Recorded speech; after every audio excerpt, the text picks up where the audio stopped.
Hi, HRN listeners. We're celebrating our 15th anniversary, and we have a really fun campaign and an ask for you. This 15th anniversary tour is aiming to bring you closer to unique food and music experiences in some of the most exciting cities in America. All the while, we're raising funds to support our work empowering the next generation of food system storytellers through our fellowship programs. Here's how it works. Donate to HRN and be entered into a raffle in the city of your choice to win a dinner for two at a noteworthy restaurant and tickets for two to a concert at a prominent local venue. We have incredible partners in New York, Los Angeles, Philadelphia, Nashville, Las Vegas, Charleston, Asheville, and Ardmore, Pennsylvania, who have donated a meal for two and two tickets to a concert of the winner's choice. And all donations help fund our fellowship programs, where we're helping to build essential workforce readiness skills and food system storytelling skills. Check out heritageradionetwork.org/15 to donate and enter to win today. That's heritageradionetwork.org/15. Thank you. This episode is brought to you by Audible. Start exploring Audible with a free 30-day trial now. Visit audible.com/HRN or text HRN to 500-500. This episode is brought to you by Appeal, helping you enjoy your fruits and vegetables at peak freshness and reduce food waste. Learn more at appeal.com.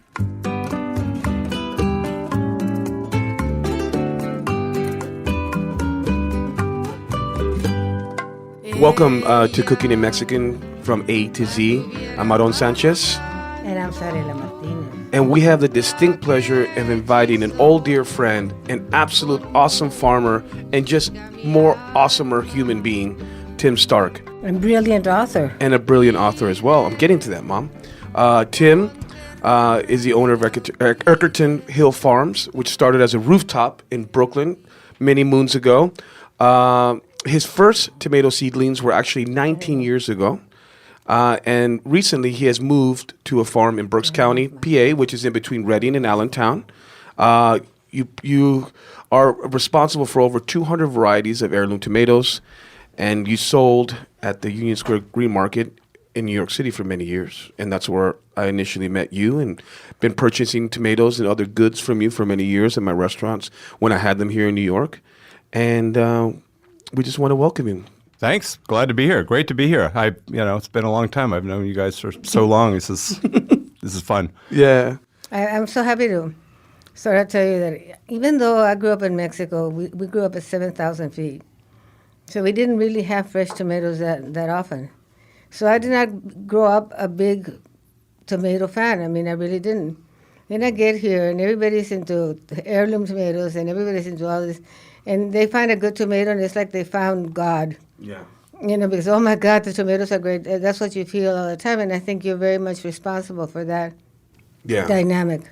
I think, Tim, you have literally informed and provided tomatoes and chilies and other things that you grow to some of the best restaurateurs and chefs in New York City, and you've really changed the narrative and perception of what people think of with tomatoes, right? Yeah. You authored a wonderful book, which I've read, and I think every chef or foodie or home cook needs to read. It's called Heirloom, and you really sort of do a deep dive in the heirloom varietals of tomatoes and other things. Can you explain to our listeners what an heirloom tomato is and how it differentiates from the common Roma beefsteak tomato that you find at whatever store you're at? Okay, hopefully I won't take too much time. An heirloom, what it basically means is the seed gets passed down from generation to generation. So we kind of had a desert of tomatoes here, just like you did because you were up at 7,000 feet. We had a desert of tomatoes because we really had these hybrids which were grown for shipping purposes. Mm-hmm. People never really had a good tomato, but all those years there were people saving seeds to varieties. That's the heirloom that they passed down. So they would save the seed, replant it, and keep replanting it year after year after year. This was happening in Eastern Bloc countries. This was happening in hillbilly country. This was happening everywhere. And suddenly, some of these seeds started taking over and getting sold at markets, and people said, "Hey, these are really great. These are really great." It changed the whole it changed tomato growing forever. And then there were farmers like me that said, hey, I'm not going to grow the other hybrids. I'm going to grow these heirlooms, and I'm going to experiment with them. I think you say I had 200 varieties. Maybe at one time we're a little less because but probably altogether we've probably grown more than 200 different varieties because we kept experimenting which ones we liked the most and which ones work best for us in our area. So the seed is passed down from generation to generation as opposed to a hybrid seed, which is it's sort of every year it's a purposeful cross of two varieties to create the variety. So you couldn't take the seed out of a hybrid and replant it and expect to get the exact same variety of tomato. Yeah. Well, you know, when I first talked to you about the segment, you told me that you were sitting there going through seeds, picking seeds. What is it exactly that you were doing? You and your family were just going through? Yeah, we are going through. Okay. That's funny. When you called me, I was literally, I was like, oh, we haven't done this in a long time. I have so many different varieties of seeds, and some of them are going back 10. After about 5 or 6 years, the seed doesn't germinate that well, and if it's an interesting variety, you better start it or make sure you have the seed somewhere. So yeah, that was funny. You called, and I was literally in this dust bowl of, okay, we need to go through these seed boxes and throw, some of these seeds were way too old, and I'm like, I didn't really like this variety anyhow, and then after that we sort of decide where are we going to get this. We're low on this seed and that seed, and fortunately you can get so many different varieties of heirloom tomato seed now where you couldn't 20 years ago. We saved more seed 20 years ago, tomato seed.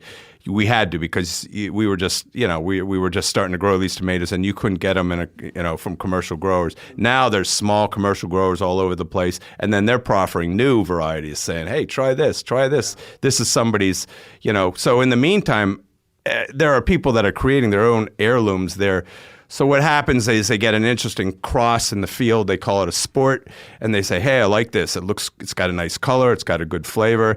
And then they save seed from that, and then the next year they plant it, and maybe 20% of them come out that way, but then they sequester the one that comes out the way the original. It takes about 7 years of doing that, and the next year maybe 30, 40%, and you keep it from cross-pollinating with other words. So new heirlooms are being created by these real kind of ingenious people who deserve an enormous amount of the credit for it. I've created some pepper varieties, mostly chili pepper varieties. I find that creating tomatoes is, I don't know, it's a little mucky saving tomato seeds. It's like, it's messy, and there's so many really bright people out there that's all they do, and they probably laugh at my attempts. But with chilies, we've come up with some really really cool chilies, But so that reminds me of a story in the Islas of Tehuantepec when I went. She was teaching me how to make this very involved dish, where you had fruits and chilies and meat, and you stir it and stir it and stir it until it becomes a paste. And I said, do you do that, Venancio? She said, oh, no. At this age, it's better to lead the donkey than carry the load. It's totally true. Yeah. And I think it's important to mention, people, mass-produce tomatoes. I think a lot of these heirloom varieties were lost over time because people wanted to streamline the tomato production and having longer shelf life and being able to travel, as you say. And now people are not only just rescuing heirloom varietals and creating new ones, as you said, but also that's happening with squashes, with pumpkins. Oh, with everything. With everything. So it's a very interesting time in agriculture now that there's this huge mission to save these varietals. Yeah. Yeah, it is. It's happening everywhere, and it's even, sometimes you go through and you'll say, oh, this is an heirloom variety. I'm like, that's not an heirloom variety. It's got the best way is to deal directly with the farmers a lot of times, because there's actually interestingly enough, there's a lot of hybrids now that are bred to look like heirlooms. So that's something new that's happening. If you go into the seed catalogs, they're hybrids, but they look a lot like heirlooms, and they actually do taste pretty good. And to be honest, I think the whole it's not just the heirloom, the variety that's grown, it's the way they're grown that's really important. And what is the ideal way to grow? For me, the ideal way, a lot of organic matter, a lot of compost. We get organic, we get tons of it from an organic mushroom. So it's broken down compost, a lot of organic matter, so it has all the minerals and salts and all that stuff is in there already. Alive.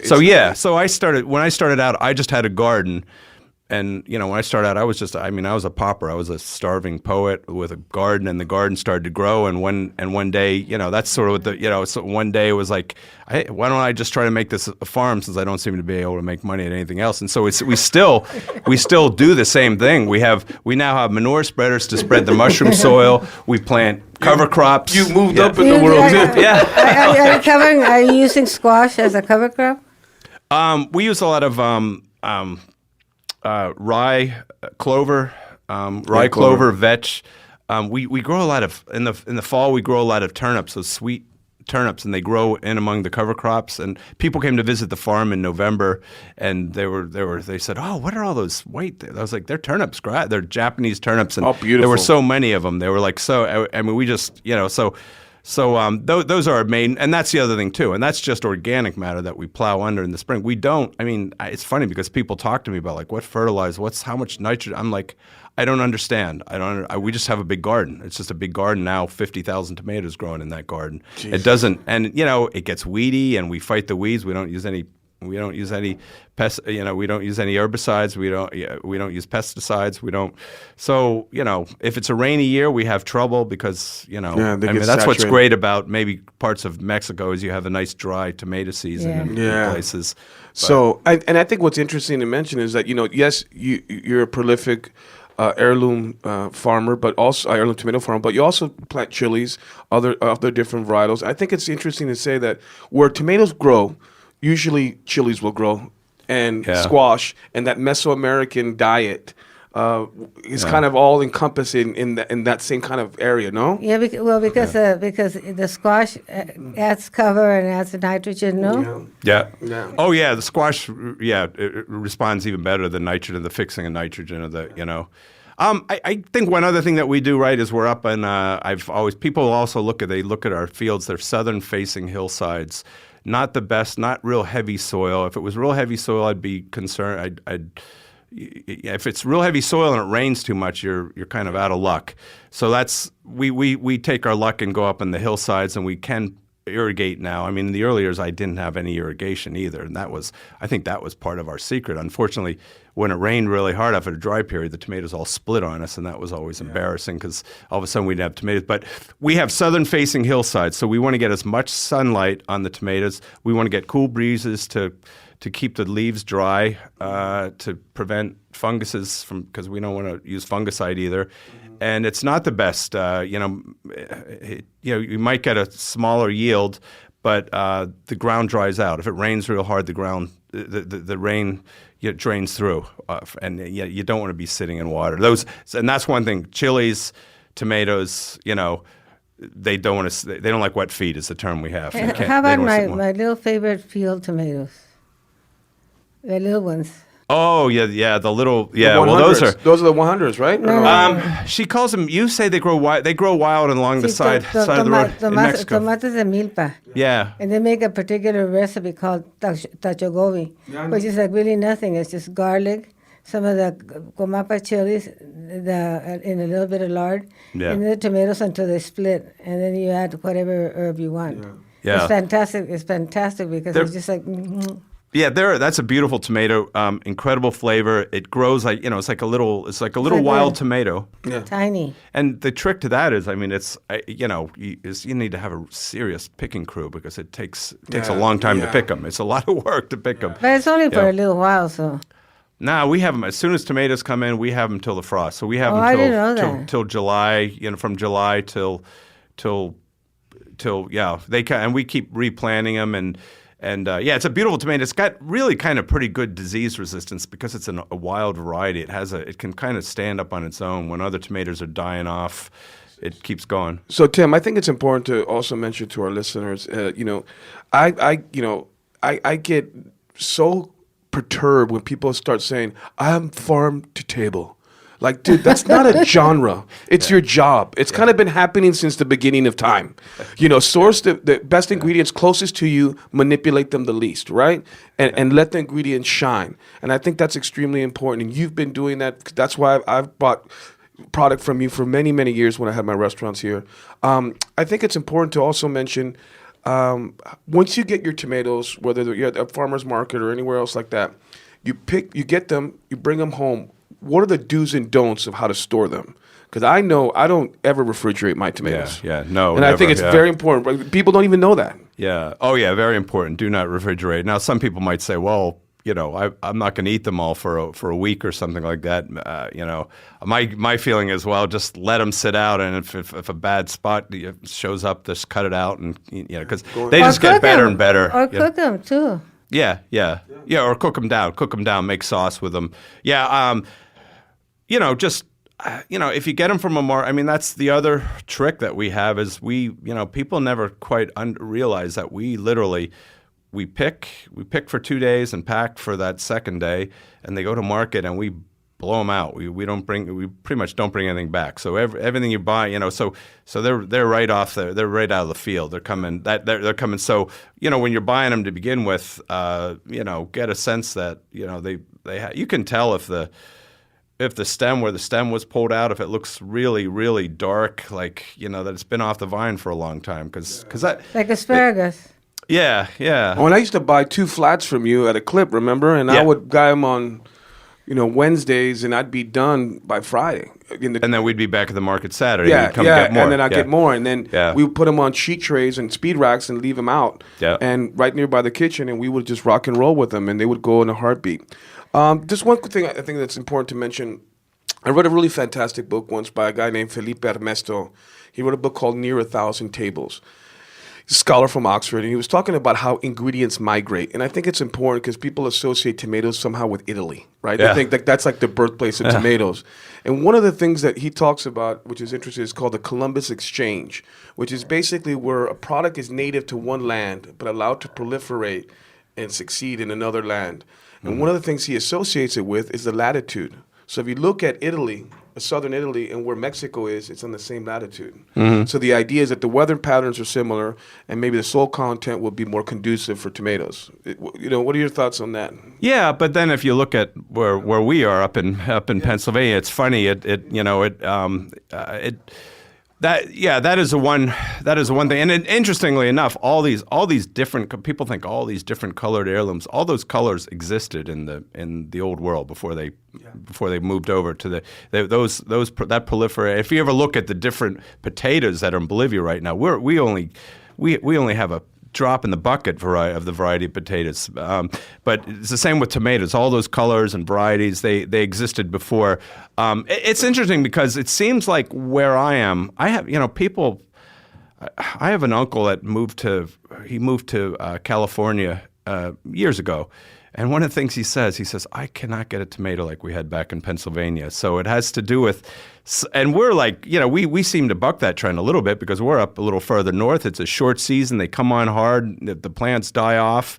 And I know one thing we do have we have a much more acidic soil than they do in California. We have, and I think the acidity in the soil is, it gives that acidic whatever to the tomato. And what does tomatoes want? Acid. Yeah. When you serve them or you work with them. That's what gives it its flavor, the acid. Yeah. And it gives it its bite. That's what people crave.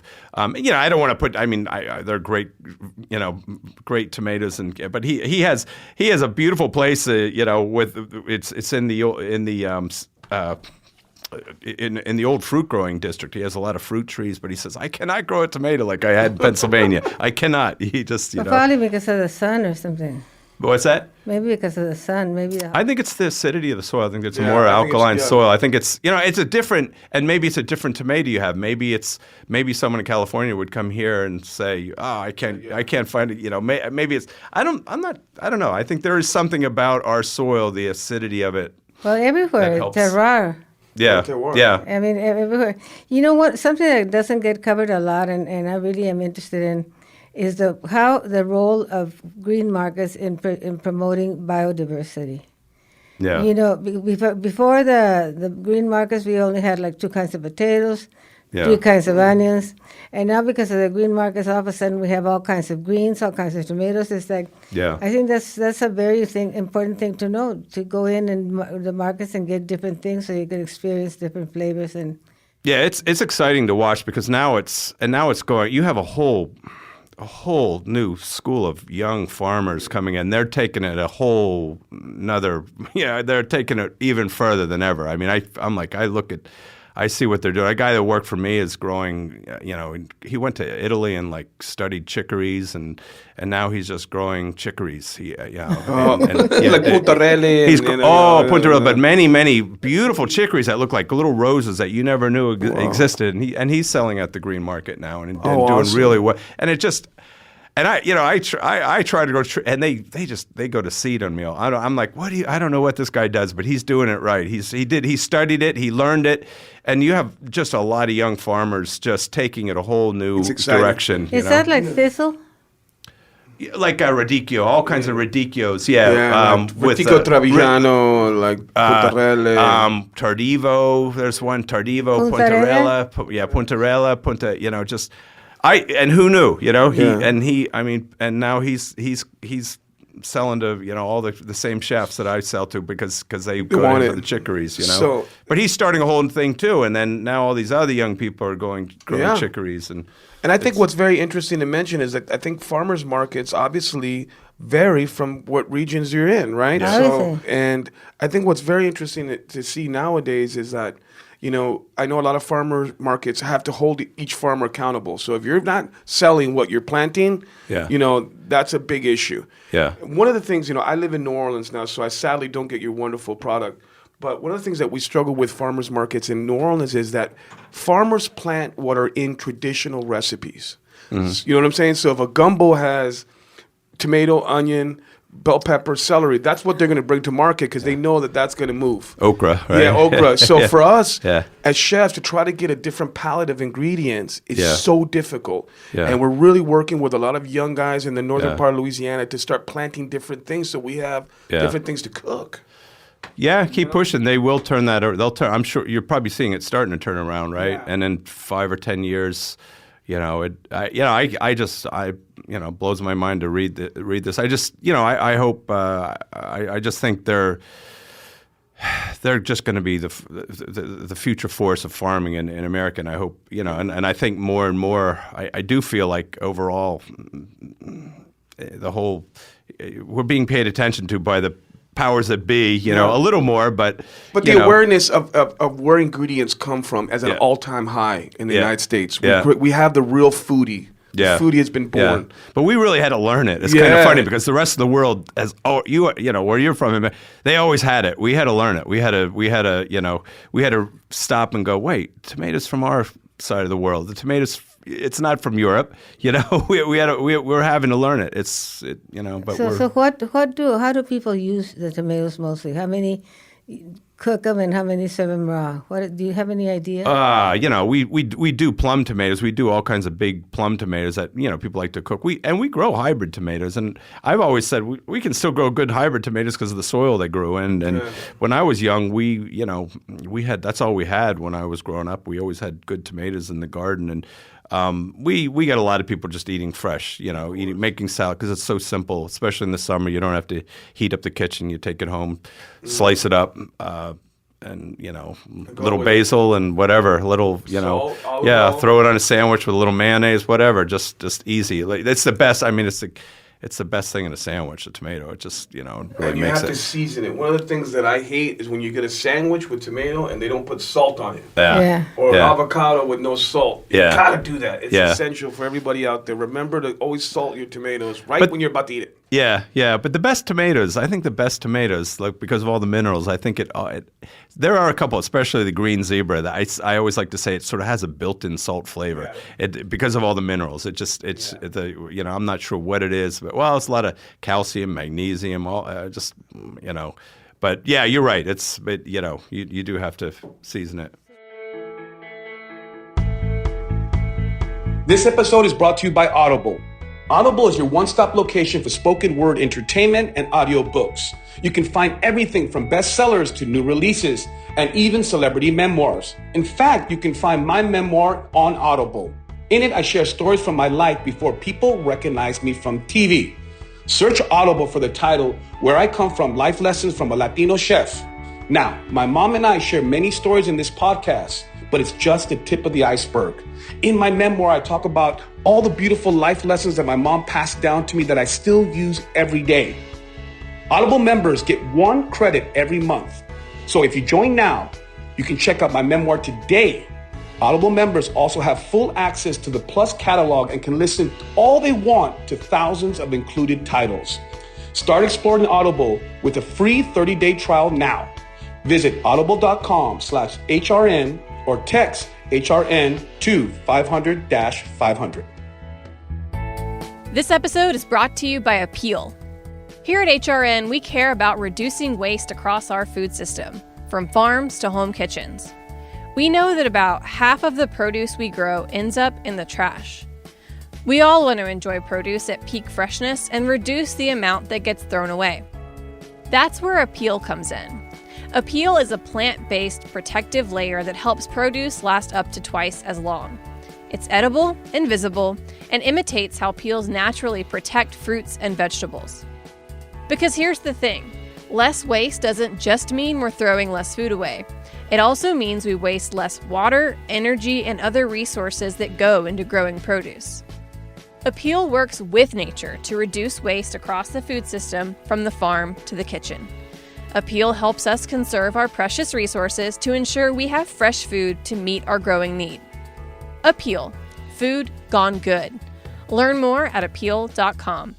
So now we have to transition. I was about to say the very same thing, Mom. No wonder I'm your son. Yeah. We have this ongoing debate, not a debate, but I think people are very confused about where tomatillos are from, what variety of vegetable. They're originally from Mexico. Yeah. But they're related to the Cape gooseberry.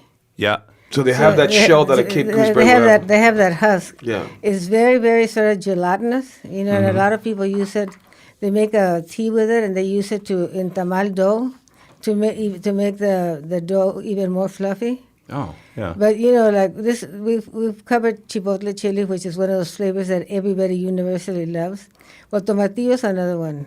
Yeah. You know, I remember. I mean, it's that tartness that. The acid. Yeah. I mean, I have a really easy recipe that I use as a base, and I just take like 1 garlic clove, a little bit of salt, 1 jalapeno. I puree that in the food processor or the blender. Add 1 pound of tomatillos and a big handful of cilantro, and I puree it, and that's your salsa cruda. Oh, it's great. Fresh, just fresh. Yeah. Fresh. Or you can put in an avocado which to make the salsa verde. Yeah. Or you can put little things there. But cooked is also amazing. Yeah. Yeah, and I think it's important. Once you get the tomatillos, it's very important to soak them in water. Warm water, preferably. I like to do it to get some of that, obviously the husk away, but get some of that waxy film that kind of gets on the outside of the tomatillo. So you got to wash them very diligently. Make sure that they're clear of the shell and the husk, and wash them well. And then you can go on to many different applications and recipes. I never do that. I just take off the thing and put them in the blender. Okay, Mom. Well, I like to wash mine. Maybe your salsas are a little earthier. Okay. Yeah, well, that's what I want. Earthy. I like earthy. Tomatillo, yeah. Tomatillo, you know, is related. It's in the nightshade family, as the tomato is. It's. Do you grow them? Oh yeah, I do. It's funny because we're starting to grow more and more. Yeah. Oh yeah. Of course, I grow tomatillos. They are, and I don't think most of the customers quite understand how good they are. Because really, for a number of years, we grew a lot of tomatillos, and we have a lot of workers from Mexico. Of course. Basically, they would take them all and make salsas and bring them, of course. and then they'd make them for, and I'd eat it's just incredible. And they're very different from the raw. Yeah. When you boil them and when you roast them. Roast them. Yeah, they roast them a lot is what Yeah. they do. They make a roast because it has that roasted taste, and it just, oh my goodness. Delicious. It's so good. So we've gotten to the point where we grow more and more because I'm like, well, we can't just let the workers have them all. So now we do grow enough that we can take some to market, but they definitely frown if they think, wait, is there going to be, or some of these are staying here, I hope. Well, you know that the first time I came to cook in New York was at Tavern on the Green. And Paul Prudhomme brought me and my mom along to cook this meal for the Confrérie de Maîtres Cuisiniers. And we served a crab enchilada with tomatillo sauce. Wow. And this was like, 1982, 1981, and the French chefs have never tasted any of that, and it blew their mind. Yeah, and it's funny. Like I remember, I don't know where we were, but we were cooking and we were roasting all the chilies, and browning and charring all the vegetables to make a salsa. And then one of the French chefs goes, "Excusez-moi, but you're burning those vegetables." I go, "That's what we want, my friend." You know what I mean? So it's interesting to see how people approach different techniques and ingredients. I think a question that I have for you, Tim: how do you know when a tomatillo is ripe? Or is there such a thing? Because a tomatillo doesn't necessarily get ripe, right? It's supposed to be. It fills the husk, and it starts to turn a kind of a yellow. That's what we, I mean, my guys, they know better than I do. So I'm just like, there's a second nature. They bring them in, and they, But I know it has to fill it, because the husk starts out, and there's this huge husk, and then the fruit fills up the husk slowly as it grows, and then when it's sort of almost splitting at the seam where it's, that's ideal to me, because then it's a big plump tomatillo. And if it, I don't know, maybe because sometimes they get a yellow color. Maybe you have yellow and green uses. I think that there's use for some really mature tomatillos, but I don't like them that. I like them like around midway so that it'll be nice and tart. Mm-hmm. But also there's another variety, which is the tomatillo milpero, which is the little ones that from like the little tomatillos. They call those milpero.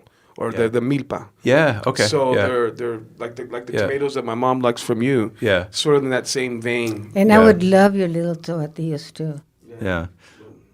I found last time we were eating the yellow. We found that the yellow ones were like a fruit. You could eat them just like that, like an apple. They were they were so tasty. Whereas the green ones seem more, they're tangier. Obviously, they have that sweet and sour taste when they're yellow. The thing is that I think for making sauces, the less ripe ones are better. Yeah, I understand. Well, you have an expertise in that I don't. Yeah. Well, it's okay. So, Mom, you talked a little bit about your recipe with tomatillos. You want to talk about a recipe that you have with tomatoes? Well, I sort of did. Yeah. There's this recipe with using the field tomato. Oh, yeah. Okay. Yeah. Because a lot of people don't realize when you buy a lot of beautiful tomatoes from someone like Tim, you'll have some extras. And it's okay to cook tomatoes, It's called tachogovi. Yeah. And I think that's important. So, Mom, is there some way that you can maybe break down and explain very simply why and how do you roast a tomato and griddle it? Well, the most important thing is to do it. I like to do it on a comal. If it's clay, it would be better. But otherwise, you can use something, or like a comal that's a griddle. A comal is a griddle. Or cast iron pan. So you want to cook it kind of slowly, but you want it to burn actually. One of the reasons that I wanted to do this podcast is because we have all the ingredients now that are Mexican. And chefs here and in Mexico are not using the traditional methods. They're roasting the tomatoes under a broiler. Mm-hmm. So they're doing a lot of methods. So the food doesn't taste Mexican, even in Mexico, because they're not giving it that particular kind of treatment. So if you're gonna roast tomatoes, you want to do it until it chars and you start getting the little juice out, and then immediately take it out and put it in a bowl. Yeah. And to catch all those wonderful juices, and don't take off all the burnt skin. Leave a little bit of it on it so that it could add as much smoky flavor as you want. And we all know the great chef Jose Andres, right, from Washington, D.C. One of the things that I see a lot of home cooks make mistakes, even in professional kitchens, where they remove the pulp and the seeds. Oh, yeah, and they want it just like the flesh. And I'm like, what? And Jose Andres has many different dishes and techniques where he just uses the actual pulp and features that as opposed to the flesh of the actual tomato. And I think that's something that's very interesting. That's one of the things I wrote about in my book, because I grew up, I used to pick the tomatoes out of the garden, and I'd suck those juice out. I'd like slurp them out, because they were so tasty. They were so good. Because it does change the flavor of a cooked dish. Yeah. But it has natural pectin, right? Yeah. Yeah. Tomatoes or no? What is like the little gelatiny sort of aspect of the inside of a tomato? It has that. No, it does have. Yeah. But the tomatillos really have it. Yeah. If you cook tomatillos, the next day it's going to be like a gel. Yeah. Absolutely. And it does not reconstitute perfectly well. You may as well cook it the next day. Yeah.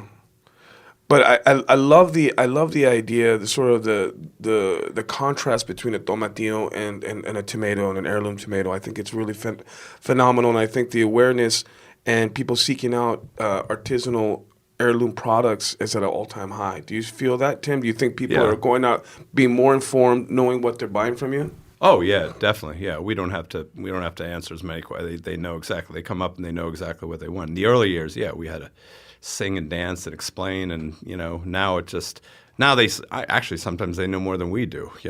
Like, oh, I didn't know that. They're up to date, and there's they're learning from other farmers. Like I said, some of these young farmers, they know what they're doing. Yeah, they're on it. They're all and they're when they're not out in the field, they're researching online and Which reminds me, if people have questions, they can always go to www.zarela.com and I always answer all my emails. What is your Eckerton Hill Farm? Eckerton Hill Farm at gmail.com. Yeah. And me, it's Aarón at chefaronsanchez.com. And we're here. We have to consider my mom and myself and folks like Tim resources, and we love to have a dialogue about food and ingredients and where they come from. That's what we're into. So please engage us at any moment when you have questions, or I like to say culinary quandaries. Or just visit the websites too, because I have so many recipes of all different kinds there. Yeah, so Tim, I think one thing that we can mention is the seasonality of tomatoes, because I think a lot of people assume that, yes, there's summer tomatoes, but it's not June necessarily.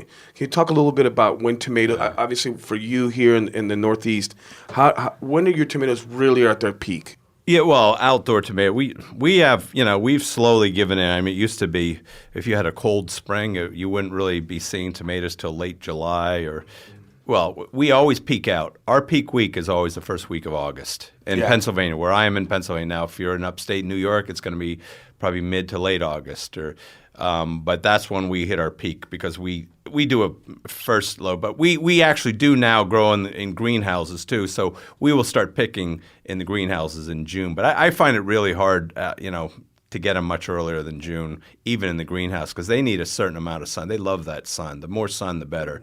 They really. It's after June outside in the field. I always find that the solstice is June 22nd, and the cherries start to after the solstice they start ripening slowly. They start trickling in. It's almost though if they get over that hump, and then the cherries start coming in. Then the medium sized, and then by mid-July we're picking a lot, pretty heavily. Yeah, fairly heavy. By mid-July the big, large heirlooms, which take the longest to ripen, start coming in, and then they hit their peak. First week of August, first week of August. Are they all ripened on the plant, or do you cut them and? Oh yeah, we ripen them. Yeah, we try to.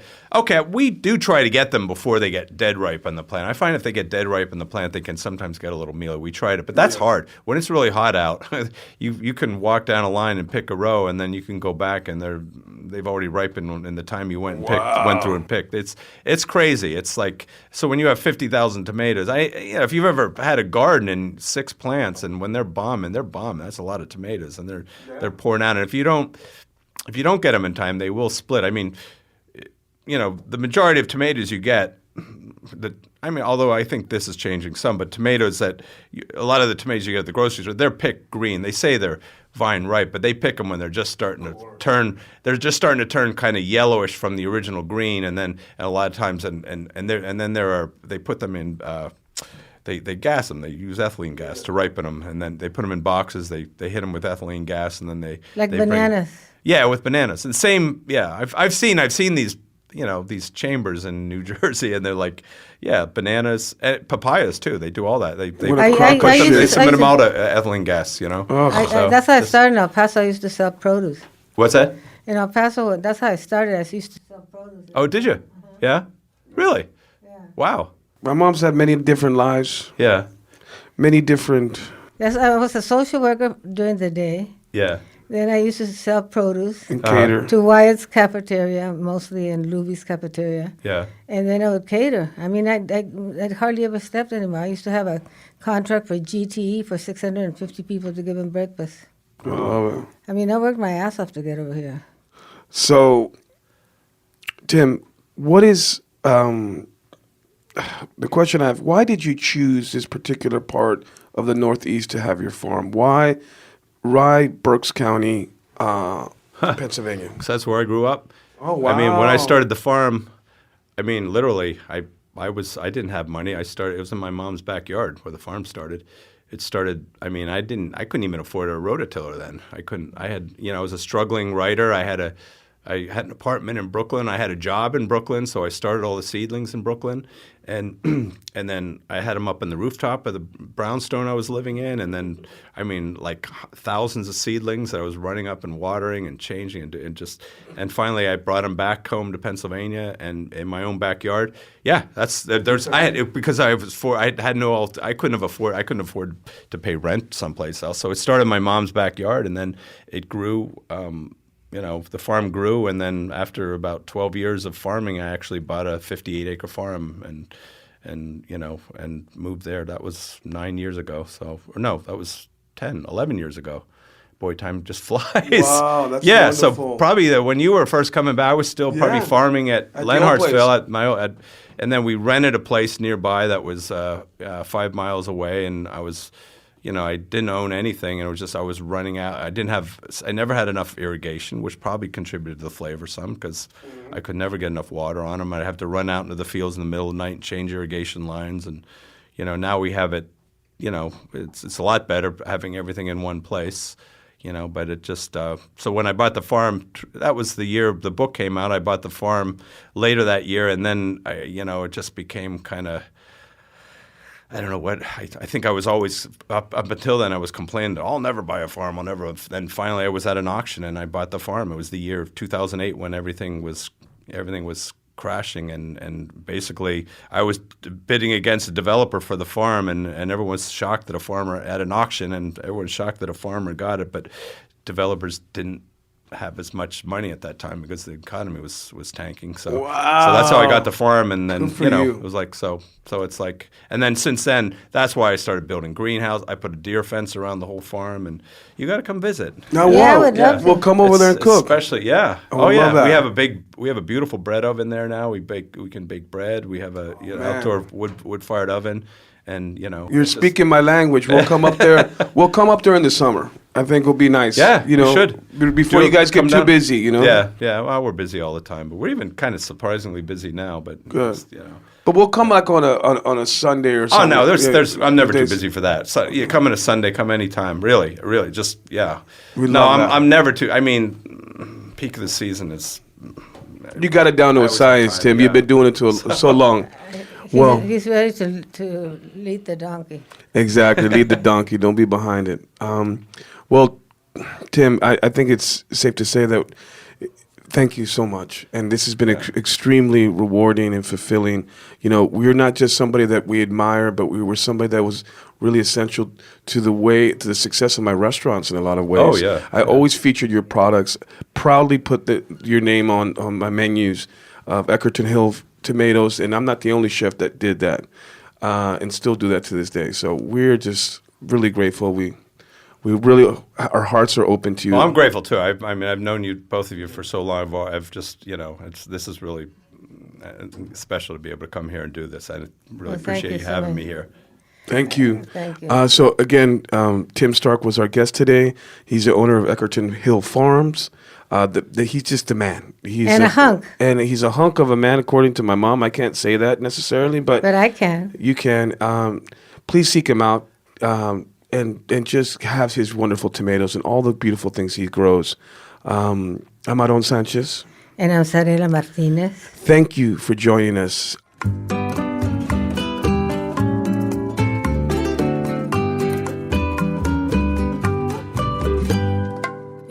Cooking in Mexican from A to Z is powered by Simple Cast. Thanks for listening to Heritage Radio Network, food radio supported by you. For our freshest content, subscribe to our newsletter. Enter your email at the bottom of our website, heritageradionetwork.org. Connect with us on Instagram and Twitter at heritage_radio. You can also find us at facebook.com/Heritage Radio Network. Heritage Radio Network is a nonprofit organization driving conversations to make the world a better, fairer, and more delicious place.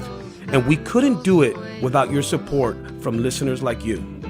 Want to be part of the food world's most innovative community? Subscribe to the shows you like.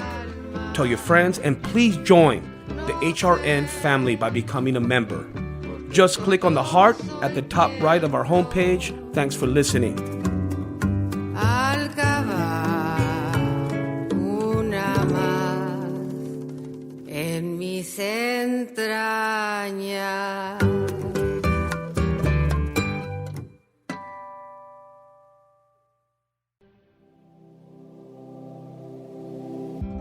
Hey there, I'm Lee Ullman here with some big news from the National Young Farmers Coalition. We're partnering with Heritage Radio Network on a special season of The Farm Report. It's all about what's happening with the Farm Bill and how it impacts farmers and eaters. I am growing diversified vegetables on land that's been in our family for 150 years. And so with the pandemic, gentrification, property values going up, we had to sell the land and we lost it. Join us as we uncover the untold stories behind this massive piece of legislation that shapes how we grow our food, what we eat, and so much more. The problems we have had, those are things that come from earlier Farm Bill and USDA policy, right? Like Earl Butts, get big or get out. You know, it's my responsibility to know not only what I'm eating, but then like how that all came to be. And realize like, wow, like this piece of legislation, all this money, like it's technically something that I support as a taxpayer. While Congress debates the next Farm Bill, this is not just an invitation to listen. It's a call to action. Be part of the conversation. Subscribe to the Farm Report on Heritage Radio Network, wherever you listen to podcasts.